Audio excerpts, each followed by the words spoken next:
Hi, I'm Alan Bresnik from Light Reading. We're here in Las Vegas at the NAB show. We just finished with our breakfast workshop on getting to OTT 2.0, and I'm speaking to Ben Chambers, who's the CTO of Philo. Hi, Ben. Hey, how are you? Thanks, Alan.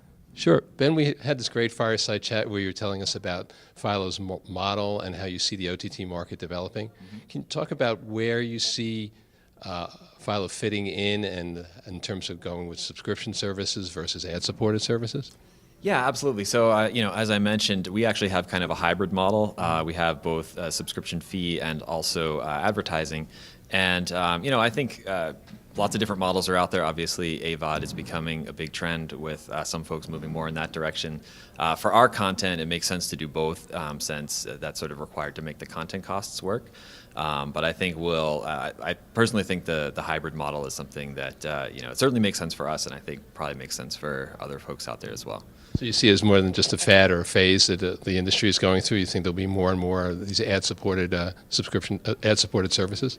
It's a great question. I think we'll have to see how it plays out. It's certainly, the pure ad-supported model is certainly something that we're seeing some momentum with that now with a number of services out there like that. I think we'll have to see whether that is sustainable in the long run or not.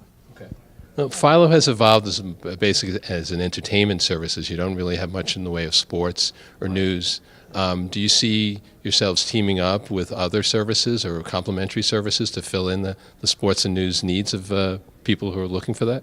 Yeah, well, I mean, we don't really have formal relationships with the other providers out there, but yeah, because we have that entertainment-focused package, we do find that a lot of our subscribers are sort of in an informal way pairing our service up with other complementary services, and we think that's a great way for those folks to go. Ben, I know that Philo's really prided itself as a distinct technology platform. Can you talk more about what Philo's done differently than other OTT services?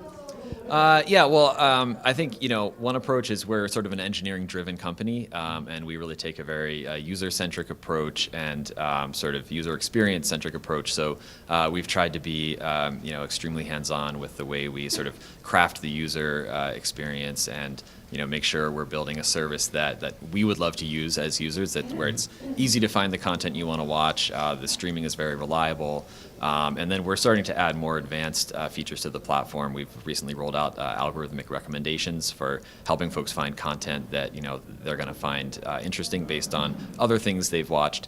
And then I think as we discussed earlier, we're starting to explore some features for allowing people to watch content together, even if they're geographically separated. So this sort of co-viewing watch party kind of a feature that we're prototyping internally and working on. Yeah, I wanted to ask you about that. Can you tell us a little bit more about where that stands and where you're hoping to go with that? Yeah, absolutely. So we've built a prototype at this point, and we have it enabled for our employees at Philo to use and play around with to sort of work out any kinks. And then, we really want to make an experience there that will be very compelling for users of all of our streaming devices. So, the big screen experience with either a Roku or a Fire TV or Android TV, things of that nature. And so we want to get those user interactions really smooth so that if you're watching something on the bigger screen, it's very seamless to share whatever you're watching with a friend of yours and have them be able to join the viewing. And so there's a lot of sort of interesting technical details to get right there and details with the user interactions. But we're sort of refining that process internally, and we're going to work on that until we feel ready to bring it to market. How many viewers might be able to share that?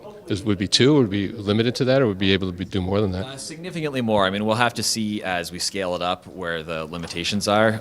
But minimum of 10, I think, and we've already done tests with more than that. So we'll have to see how it goes. But yeah, there's one use case certainly where it's you and a spouse or you and a couple of family members.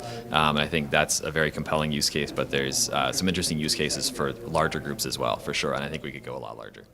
Okay, well, at NAB next year, we'll check in with you about that. Wonderful. Sounds great. Look forward to it. All right. Thanks, Ben. Thanks, Alan. Appreciate it. Cheers.